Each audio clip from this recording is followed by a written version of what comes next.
Նոր սկանդալ այս անգամ Սաղմոսավանքի շուրջ։ Իշխանության եւ եկեղեցու միջև լարվածությունը տեղափոխվել է Արագածոտնի մարզ։ Թիրախում Սաղմոսավանքի հոգևոր հովիվ Տեր Օշինն է։ Ազգային ժողովի փոխոսնակ Ռուբեն Ռուբինյանը ոչ միայն գրառում է արել նրա հասցեին, այլև անձամբ այցելել է վանք։ Մեծ զրույցում Տեր Օշինը Ռուբինյանի այցը մեկնաբանել է այսպես. Սաղմոսավանք շատ մարդիկ են գալիս ու գնում, Ռուբինյանն էլ նրանցից մեկն էր, եկավ գնաց։ Հարցին ինչ էր ուզում ազգային ժողովի փոխոսնակը, հոգևորականը պատասխանել է.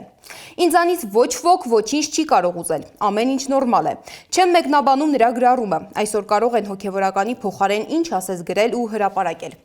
Միջադեպին արձագանքել է նաև նույն թեմի հոգևորական քահանա Տեր Վրդանես Բաղալյանը։ Վերադառնում եմ Սաղմոսավանքից։ Տեր Օշինը ցավոք չհերքեց, որ քաղաքացուն ասել է, որ կարևորը քավորը թասիբով մարդ լինի, քպեական չլինի։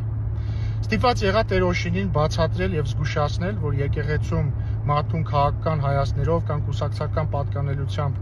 պայմանավորված խտրականության ենթարկելը հակասում է եւ հոգեվոր եկեղեցական կանոնին եւ նաեւ պարունակում է քրեական օրենսգրքով սահմանված հոդվածի տարրեր։ Ընդհանրապես սա պիտի հիշեն մեր բոլոր եկեղեցականները։